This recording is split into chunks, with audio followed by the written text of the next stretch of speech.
আসসালামু আলাইকুম রহমতুল্লাহ। আজকে একটা বিষয় নিয়ে আলোচনা করব। সেটা হচ্ছে আমরা অনেকেই বলি যে ইসরায়েলের প্রোডাক্ট আমরা বর্জন করি, ইসরায়েলের প্রোডাক্ট আমরা যেন ব্যবহার না করি, এমনকি ভারতীয় পণ্য যেন আমরা বাংলাদেশে ব্যবহার না করি।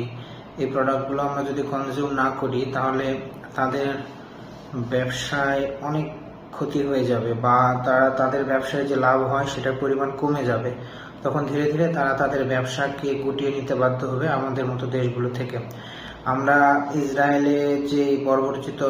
ইসরায়েল যে ফিলিস্তিনের উপর যে বর্বরোচিত হামলা করে সেটা, বা ভারতে মুসলমানদের উপরে যে অত্যাচার হয়, বিশেষ করে কাশ্মীরে, শুধু কাশ্মীরে না, এখন তো সারা ভারতেই বিজেপি শাসিত সরকার সারা ভারতেই মুসলমানদের বিরুদ্ধে স্টিম রোলার চালাইতেছে।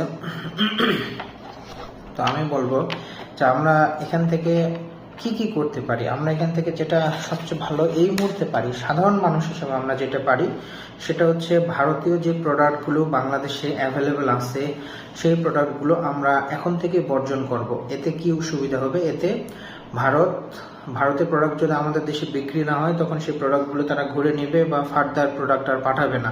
হ্যাঁ, কারণ তারা যখন দেখবে যে তাদের ব্যবসা হচ্ছে না, তাদের ব্যবসার ইনকাম কমে গেছে, তাদের ব্যবসায় লস হচ্ছে, তখন তো তারা আলটিমেটলি বাংলাদেশে তাদের ব্যবসা রাখবে না। হ্যাঁ, আর এটাই হচ্ছে আমাদের পক্ষ থেকে হবে প্রতিবাদ। আমরা এখান থেকে গিয়ে ভারতে গিয়ে মুসলমানদের জন্য যুদ্ধ করব বা আমাদের পররাষ্ট্রনীতি যে এতটাও শক্তিশালী তাও না। হ্যাঁ, বাংলাদেশের সরকারের উচিত ছিল যে বাংলাদেশের সমস্ত রাজনৈতিক দল মিলে একটা প্ল্যাটফর্ম আসা বা একটা নির্দিষ্ট জায়গায় আসা, এবং এই জায়গায় এসে আমাদের সকলের এই একটা ব্যাপার আর কি স্থির করতে হবে যে আমরা ভারতের ব্যাপারে আমরা আমাদের পররাষ্ট্রনীতি বা আমাদের দলীয় অবস্থানগুলো একটা স্থির করা। যেমন ভারতের যতগুলো রাজনৈতিক দল আছে সবগুলো রাজনৈতিক দলের বাংলাদেশের ব্যাপারে স্ট্যান্ড একই, এবং সেটা হচ্ছে তারা মূলত আওয়ামী লীগকে বাংলাদেশের ক্ষমতায় দেখতে চায়। কারণ আওয়ামী লীগ মূলত ভারতের পুতুল সরকার হিসেবে কাজ করে বা পুতুল হিসেবে কাজ করে, হ্যাঁ, বা পাপেট হিসেবে কাজ করে বলতে পারি।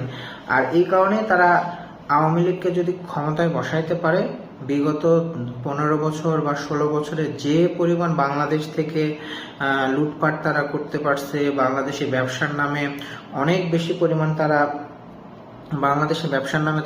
বেশি পরিমাণে তাদের আধিপত্য বিস্তার করতে পারছে। শুধু তাই না, তারা ট্রানজিট নিয়েছে, ট্রান্সশিপমেন্ট সুবিধা নিয়েছে, এরকম অনেক সুবিধা তারা নিয়েছে।